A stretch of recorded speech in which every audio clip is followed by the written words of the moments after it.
you look back at when surgeries were done on babies, not just circumcision, but all kinds of surgeries were done on babies with inadequate anesthesia, right? They would administer medications to render the baby unable to move, but not enough medication to render the baby unable to feel. If you read about what changed that practice, it was public outrage. It was mad mothers. It was people literally shaming publicly the physicians that had the audacity to torture infants. And so I truly believe that. All right. Hello, Intactivists. Welcome to Prevail over the system. And I am interviewing Tori Caswell today. Hello. All right. So, Tori, what is your experience in this movement? I have a lot of experience in this movement. I started out doing intactivism without knowing what that is and just doing education in my hometown. I live in Oklahoma, in Stillwater, and I work the birth doula. If you don't know what that is, it's someone who supports someone through the process of pregnancy and childbirth and in the postpartum. I did that work, and I also worked in lactation support with an organization called La Leche League, which sounds like a secret society of Spanish dairy farmers, but it's not. It was founded in the 50s by 9 Catholic women. And at the time, it was very taboo to say breast, even like chicken breast or breastfeeding. So they named themselves the Leche League. I worked with them, and I started to notice that a lot of the babies that I was being called to help to breastfeed had been circumcised. Baby boys, around day 3, the day of the hospital discharge, I would get a call from the mother. She would be crying. Baby would be crying. I would go to the house, and I remember it clicking with me one day specifically. She just said, "Oh, sorry, I need to change his diaper," and she changed his diaper, and I saw his bleeding wound, and I was like, "Oh my gosh, this is why this baby will not latch on." So I started doing education as much as I could, but that organization silenced me. I wasn't allowed to have an opinion on circumcision as a La Leche League leader, so I founded my own group called Birth Connections, and I started doing education in the community on leaving baby boys intact, and also themes of not hitting or yelling, so like gentle, peaceful parenting. And I would do a lecture in the community once a year, and then I ended up getting invited to do that lecture at college courses because I have friends that are college professors. I live in a college town. Oklahoma State University is here, and I ended up giving this lecture to groups of midwives and doulas and making the case to people that work in birth that they should be educating people about circumcision and the importance of it. It wasn't until 2019 that I actually went to the film festival where American Circumcision was premiered in Fort Worth and met Brendan Marotta when I learned that there was a nationwide movement. So I had been actually educating in my community for almost a decade by myself. And I had built myself a little army of people that agreed with me and that were, happy to have their whole babies because I had spoken up. But then once I realized that there was a national movement, it was kind of, I had my finger in all the pies. I started working with Brother K and Bloodstained Men. I did a lot of their media calls and helped their press secretary, Erica. And then I started working too with Your Whole Baby back when Jen was in charge of that. And I did a lot of letter composition. We would have a feature on the website where you could have an intact care like information packet sent to a doctor, and there was a place where you could put a story about what that doctor did, either forced retraction, misinformation, whatever, and I would actually draft a real letter to this physician saying that one of your patients has reported that you did this and it's incorrect. Here's the correct information. And so, yeah, now I pretty much just am a midwife student. I attend college and I do clinicals, so I'm kind of like taking a break from intactivism, so to speak, but I do have some long-term goals with that I know we were going to talk about. Does anybody still do that report that you talked about? I don't think that they have that feature any longer. They could. I know that the organization has changed hands, and I'm not as familiar. Is that why you think it stopped? I don't know. I have no idea. Because it sounded like a really good thing to me. It was. Yeah, so why stop it? It sounded like that's a good way to tell the doctors that we know proper intact care and we know what you're doing and we'll catch you.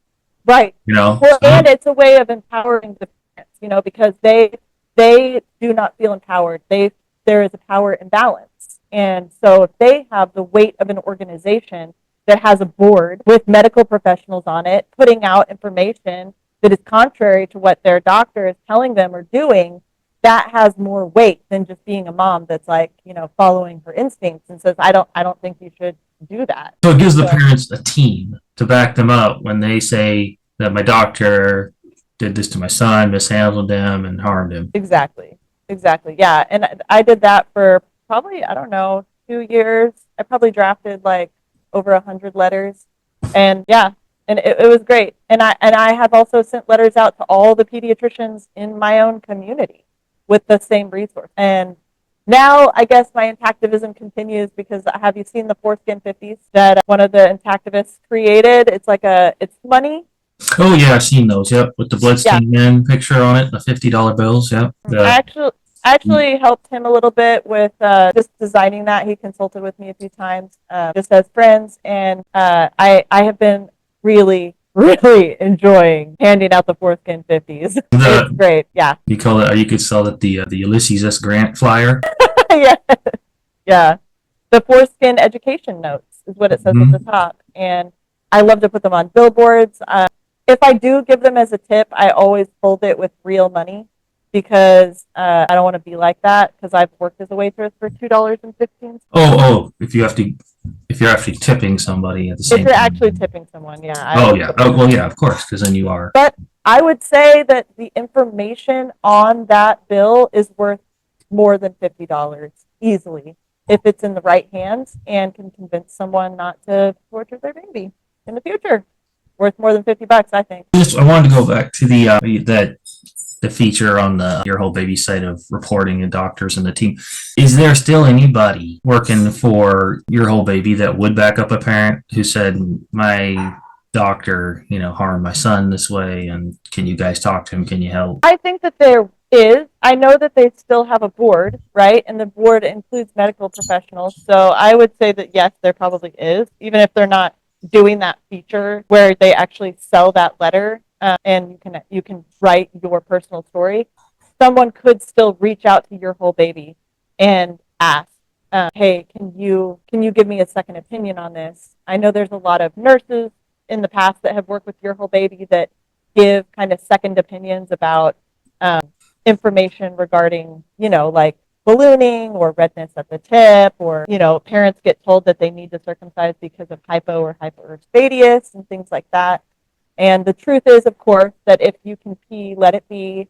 There's no reason to do reconstructive surgery, sacrificing the foreskin. That is absolutely an extension of the American idea that it's disposable. Well, yeah. I mean, you won't have to do any reconstructive surgery if you never cut it off to begin with. Right. If it's not broke, don't fix it. All right. But with the government, it's more like if it's not broke, then fix it till it is. And that's what they're doing. But I would wonder how effective was it when that board team was in operation and people did bring their claims to the people? What did they accomplish? I never got any feedback on it. I never heard back from a physician's office. I never heard word of that. I never talked to someone after the fact who had a letter sent, who then had another appointment with that physician. But I imagine that there were conversations that took place within the clinic space, right? If you had a letter sent to your child's doctor's office and then you go back, which, honestly, if the doctor had forcibly retracted your child, I would think that you would not go back, but you'd be surprised. Some people will go back, or maybe they just don't have a lot of options in their community as far as physicians go. But I imagine that probably did start some really good conversation about how there is a lot of different information about when does the foreskin retract. That's one thing that I have fought with my own children's pediatrician about multiple times. I remember sending her back to her office to look it up because she's like, oh, he needs to be retracted by the time that he's 2. And I was like, no, he doesn't. I said, I know that's not true. Go look it up. She goes and she looks it up. She comes back and she says, oh, I guess he has until he's 3. And I was like, well, I'm not ever going to force it back. So thanks for your counsel, but I'm not taking it. Which is not the first time I have told that to a doctor. What would it take to get that service available to people once again? Well, I mean, Your Whole Baby was well positioned to do something like that because they did focus on having a more professional tone. Not that Bloodstained Men isn't professional. I think they're very professionally ran, and especially being in the streets with them, they're interfacing with police and the community is extremely professional, but it is more inflammatory, right? So the fact that they are too focused on babies and care of babies makes them well positioned to do something like that. It could be something that maybe Daniel Rold could look into, adding to some of his stuff that he does. I know he's been working on some midwifery and doula stuff, education and certification, but having some sort of way to purchase that so that you can have information sent that is specifically telling the story of what that physician did incorrectly and having an authority on intact people and babies, giving you alternative information. Yeah, I think that Your Whole Baby or another organization could possibly do that. All right. I know there is the option, I guess, of telling the news, and that's when, hopefully that time is now, that people are ready to hear it, that you shouldn't do that to a baby, and doctors are doing it anyway. And then I hope that from there, it raises awareness about the medical industrial complex. Because that's what this really is. I think that's why this continues to happen. That's why doctors don't want to know the truth, is the money. It's like, you want to know why any problem continues, follow the money. Hey guys, it's me, Pods. I'm briefly interrupting this interview to let you know about the Pods e-commerce program. It is vital to keeping the Prevail Over the System channel alive.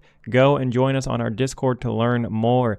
And best of all, it's free to partake in the POTS e-commerce program, and we don't need any of your information whatsoever.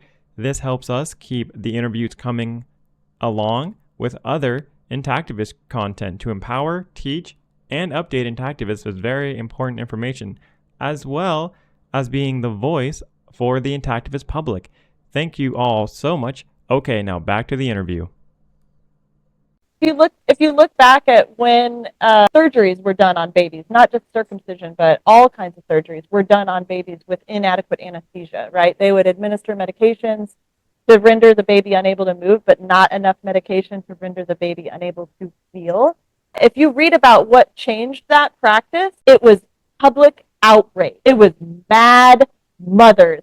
It was people literally shaming publicly the physicians that had the audacity to torture infants. And so I truly believe that, that's what's going to end it again, is just publicly shaming these physicians, making it absolutely repulsive, and two, giving them a way out, giving them an alternative narrative about, I am a holistic doctor and I promote natural, healthy bodies, which includes not circumcising, and being able to build themselves that way. Because it's not just about the money, it's also about retaining the clients, and they'll play hot potato, right? The doctors, I call it playing hot potato. They're like, well, we do it because the parents insist. Well, that's bullshit, right? You do it for the money. Yeah, and they don't want to pass on the blame, Yes. They did back and forth. I've heard that before. The doctors don't want to take responsibility, the parents don't, and then they'll pass it to some other doctor or the parent, or they just refuse to own up. It's really sad, and the refusal to own up to things has detrimental consequences in society on many different subjects. Yeah. So I do think that calling them out and shaming them publicly, however terrible that sounds, is part of it for sure. Well, yes, I agree with that. I think that's what all intactivists that go out in the public with their signs are trying to accomplish. Do you have any idea how they could accelerate their progress? Well, I mean, we have AI now, so everything's accelerating, right? Well, okay, so how would AI I don't know. activate? Yeah. I don't know. it's interesting to think about, but it's one tool that I haven't seen used much. I mean, I've seen Brendan's projects with music and stuff, but it's not been Intactivism related. But it's interesting to think about how we could utilize AI to help accelerate the movement. I don't know. I was thinking that we need more teams, like you explained, who will confront doctors and have credentials so the doctors take them seriously, say, we know what you did and this was wrong. And when we contact people, let's say out in public, or they go to an Intactivism website and they see that they have that team to contact, they feel like they do have an option to do something. Right? So that'd be something I think that Intactivism needs to build on. That needs to come back. And I suppose, I guess somebody could talk to an AI and an AI could talk to a doctor. Perhaps there would be teams of educated people willing to go talk to the doctors. And just for that purpose, some people don't want to do every job in a cause. Some people, they like being out there outside passing out flyers. They don't want to send newsletters, or they don't want to make videos, or they don't want to, have to organize events. Right? So this could be something, a specialty job for certain people, if that's all they want to do, or they can do other jobs too if they'd like. But I mean, I see it working out like that. So yeah, I think that would be a great advancement in Intactivism, would be the formation of these teams, and then to start contacting the doctors and being like, look, we know. And I think you're going to get the doctors who back off to avoid lawsuits or being shamed, or maybe being even reported to the news, or having protesters outside their hospitals. And then you're going to have the arrogant doctors. But if people want to protect their kids by facing the facts, then once these doctors get called out, if they say happen to look them up and know this doctor's history and that they've done this, and if they keep doing it, people will just avoid these doctors. And I think that would help. I hope that is a legal thing to do, to say, list them down on Intactivism websites for the things they've done. I hope there's just no way like a doctor probably could challenge that, take that to court.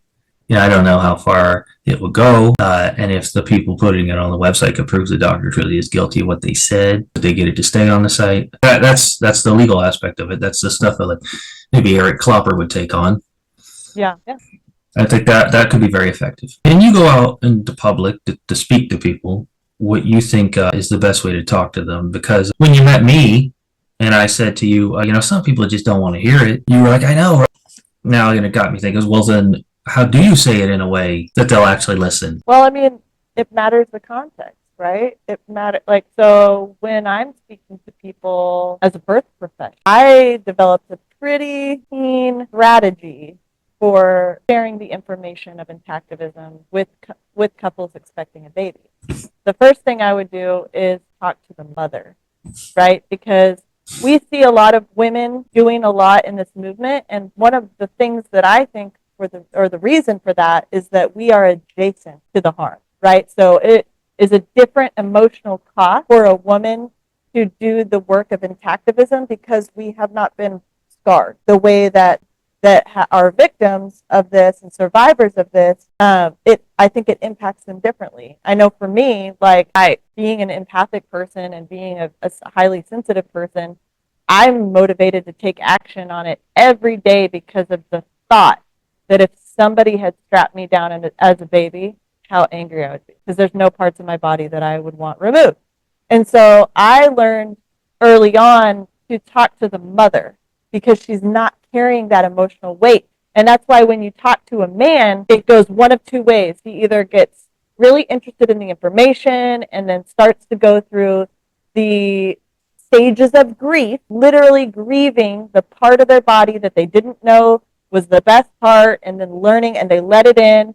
And that's unusual, right? The way it normally goes is they get really angry and really adamant that the cutting needs to happen, and they will not talk about it. They won't engage it, because to do that would be to acknowledge that something potentially harmful was done to them, and they literally lack emotional regulation to let that in. And the irony of that is that emotional incapacity is probably in part due to circumcision itself, right? Harming their brain as a literal infant. Right, part of the plan from the beginning to keep the cycle going. So I found that if I can talk to the mother, then she can talk to him, right? And then And I would tell her, hey, when you tell him this, when you share this with him, and I'll ask her, is he kind of a serious guy, or is he a funny guy, or is like how, what kind of things really speak to him? If he's really into humor, then I would send that video, Adam Ruins Everything. Is that really slaps for a lot of men, especially if they like humor, because humor helps the fucking terribleness go down, right? Instead of cry about it. And so, but if he's more serious or maybe more religious or whatever, then I would suggest a different resource. So there would be a curated resource for him specifically. And then I would say, and it's really important for you to also build him up and say, I love your body. I love you just how you are. Like, I think that you're wonderful and you please me. And I am glad that we get to be together and all of that, because I know that if I was having to let in that a part of my body was taken and my partner wanted us to not take that part from our child, my next thought would be, well, what the hell's wrong with me? Like, you don't like my body? So being able to offer that reassurance became a really important part of it. And then I would check in with the mother and see how the conversation was going and emotionally support her through that conversation. And that was my strategy for convincing fathers. And then I wouldn't ever really even talk to them about it until I was at the birth. And the nurse would come in and she'd be like, okay, are we circumcising? The way they offer it like a parfait. Would you like a circumcision? Would you like a parfait? And they just offer it. And then the dad would just be like, staring into his baby's eyes and just say no. And I'm like, so that's been one of my most common strategies when I'm educating, is like that. I know that's a very specific instance, but that's kind of where a lot of those conversations happen for me. So that's a time when you were there when the child was born. Well, that's nice, but most of the time we're not going to get to do that. That's a seldom occasion there. Yeah, and I've talked with intactivists about it, saying like, what can we say to the parents to make sure they don't do it? Because we would stand up for the kid if we could, but we're not going to be there when that kid emerges. So yeah, what do we do? And I think we have to tell the parents how they're going to get pressured at the hospital. Yes, that is an important part of it too. Depending on the facility, yes, they do pressure, which is so illegal and so against medical ethics in every way. Well, I think that proves it's about the money, huh? One thing I've had to do over the years with this is to become passionately detached. So, especially since sometimes when I'm the birth doula and I'm in the room and the nurse comes in and they say, would you like to circumcise him? And the parents say yes. That is a really difficult moment that I have had to detach from. And I have to recognize, like, there are circumcisions happening right now at my hospital down the road, like a mile and a half that way. There are babies being strapped down and cut right now. And I can't do anything about that. And so being able to sit with that discomfort and be detached from the results of my work really helps me to be regulated for myself so that I can continue to do the work every day. And that was a really, really hard thing to learn. You can't win them all. No, you can't. I know how it feels. It happened once where I did try to convince a woman before her son was born why not to, and she just gave me the excuses and did it anyway. And that's bad, but that's just what you gotta learn how to do with. The flip side of that is that, I was going and lecturing at on the college campus about this. I would do like the more anatomy and physiology lecture, but I also had another lecture that I developed that was about intactivism, right? Where I was teaching the social reform that we're doing and how we're doing it. And like a history thing, lesson. Mm-hmm. Yeah. And I would get messages. I've gotten probably, I don't know, half a dozen messages from students that listened to me, looked me up on Facebook, messaged me and said, hey, you lectured in my college class 3 years ago, and I'm having a baby, and I'm leaving him intact because of what you said, and I want you to know. That's great.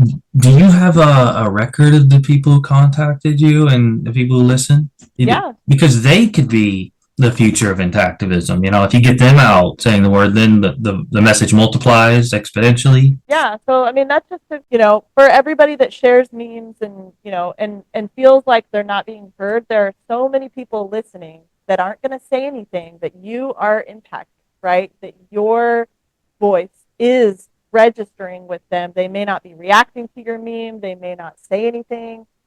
So for all the people that did message me, right, and said, "Oh, what you shared really changed my mind," there's probably just as many or more that I impacted that didn't send that message. So that's something that helps sustain me when I get that helpless feeling, that you can't win them all. Well, I hope so. Yeah, I hope that there's a lot more than you realize out there who did listen to you and they just Right. didn't say anything about it. Now, for the ones who contacted you, have you ever asked them to start doing intactivism, speaking the word? Doesn't mean they have to go out and hold signs, but at least talk to people they know and just say why circumcision is harmful. No, I didn't ask them specifically to do that, but I know that if this issue kind of hits you in your soft, it's almost a compulsion to educate and to tell people.